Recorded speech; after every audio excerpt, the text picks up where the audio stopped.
Okay then, first thing to say is when I listened to the original recording of this by Johnny Cash, it seemed to be in between the key of E and F. So I'm going to show it to you in the key of E, and just for your own information, when Johnny Cash plays it live, he puts a capo on the first fret there and just plays the same chords or the same shapes as I'm playing.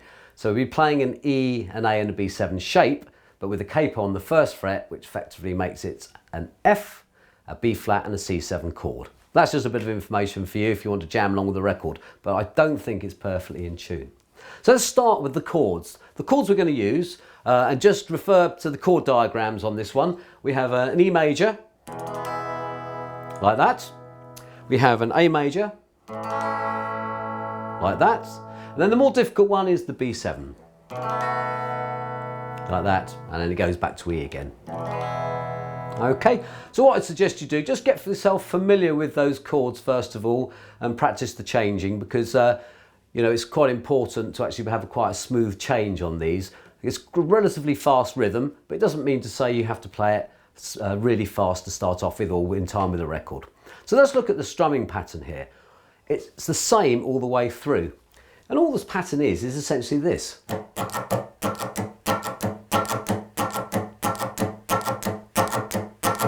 So we're going to basically hit a downstroke, but just hit the bottom string or sometimes the second string. So it's just like that. You may sometimes hit the second string as well, doesn't matter too much as long as you're playing the chord correctly. So that is the pattern we first need to get right. So it's just, so we're hitting a downstroke and just hitting the bottom E string. For the A and B chords, we're going to hit the A string, but I'll come on to that in a minute. Let's just get the rhythm right first. So it's down, hitting just the first string, and then down, up.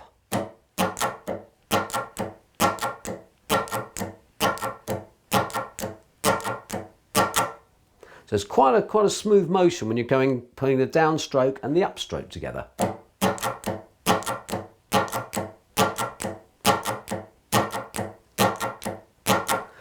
Keep on practicing that.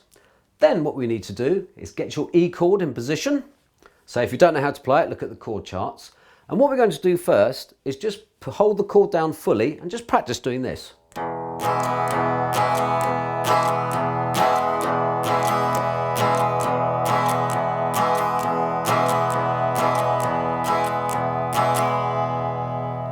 Okay, the next chord we're going to play is an A chord. Now what I'm going to do here is play exactly what I played for the E chord, same rhythm, except instead of playing this bottom note here, which is the E note on the E for the E chord,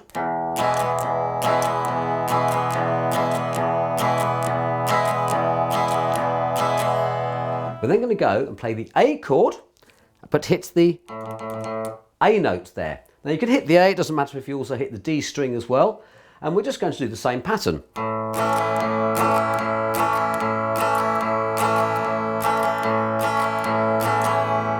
Like that. Okay, as you can see, we're playing nice big open broad chords, which if you're soloing on your acoustic guitar and singing along to it, may be what you want to do. After we've played the A chord, we go back down to the E chord again, playing the same pattern, but using that bottom E string as your root note, which you hit the downstroke on.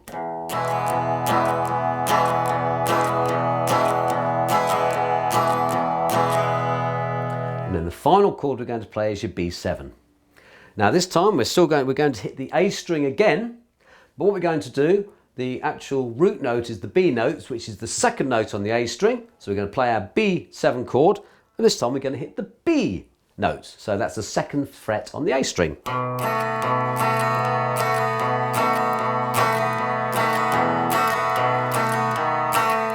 So occasionally missing it now and again. When you're playing fuller strokes, it doesn't matter.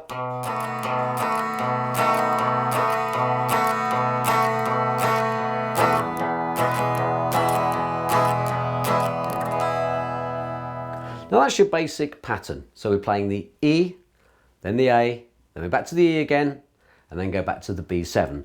For far as the timing and everything's concerned with the record, you know, listen to my first video so you can play along, or just play along YouTube. So I'm actually teaching the songs per se, I'm just teaching you the rhythm bit. Now, what we have there is those three basic chords.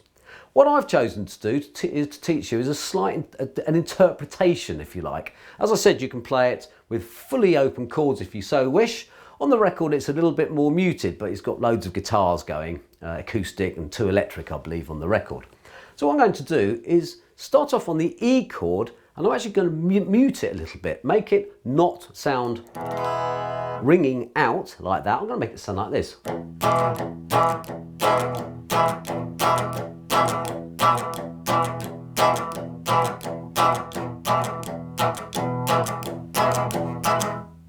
As you can see, same pattern, but I'm muting some of the strings. Now to do that, I play my E chord there, and I put my thumb and rest it very slightly on the first fret. So you have, you're not actually pressing down so it goes up to the F note, you're just resting it gently there, and you get that.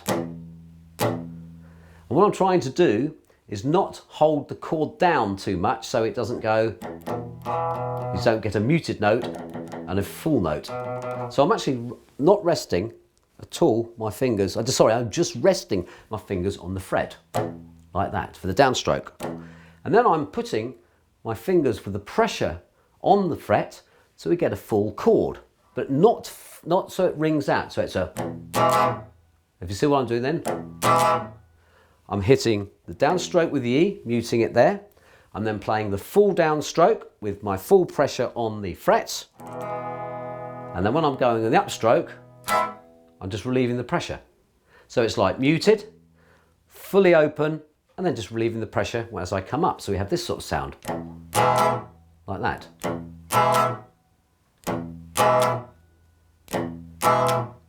It may help when you relieve your pressure just to slightly bend your fingers towards the floor. It helps mute the strings a little bit, or stops them ringing out rather.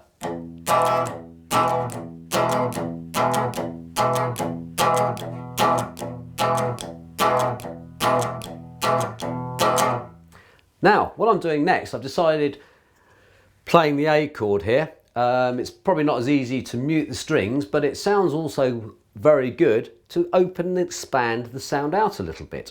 So we can do exactly the same as we did there, except we're not going to mute that open A string. So we're going to go like that. So instead of, we're going, now that A string there, when you've actually taken the pressure off your fingers, sometimes will carry on ringing out.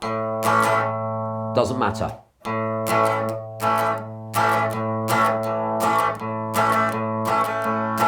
Because that's a constant root note going through the whole of the A chord there.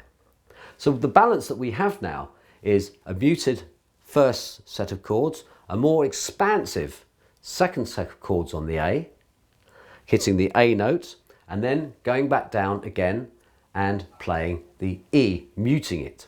Now, one little tip when you play the A there, try and keep your finger there muted on there, sorry, your thumb there, keep your thumb muted there so that it doesn't ring out when you hit it.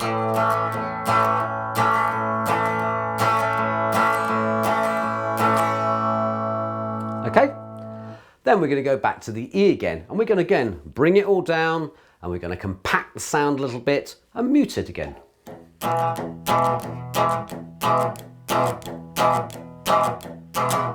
Then we're going to go back to the B7 chord now, and again we're going to play it the same way as we played the A chord. We're going to hit the A string, second fret, and let that note ring out, full strum down, and then as you come on the upstroke, relieve the pressure on your left hand again.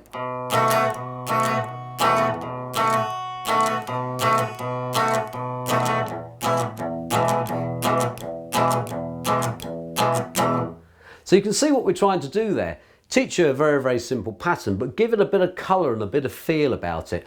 It's probably quite easy just to pick it up and go.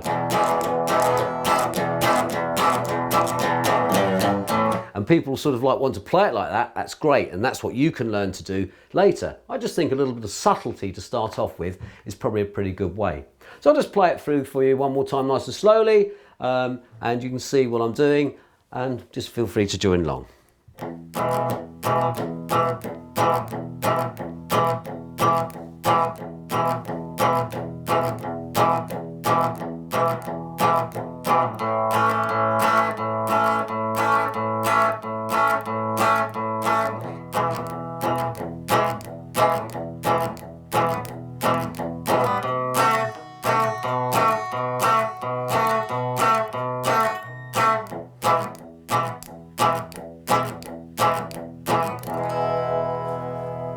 And there you have it. Sorry, I missed a couple of B's there, but it doesn't matter essentially, because as long as you've got that fingers in the right chord, you're there. So you hit it a bit harder, then it sort of doesn't matter if you hit the exact note. And that's all there is to it. I'd expect you to go away, learn that rhythm pattern. When I say expect, I'd like you to go away, learn that pattern, and then put your own feel and colour to it. So it means it's down to you, and you play it the way you want to and interpret the song you want to, or interpret the song that you want to. So I hope you enjoyed that little strumming pattern, something a little bit different with a couple of techniques thrown in, and I'll catch you all pretty soon. Ciao for now.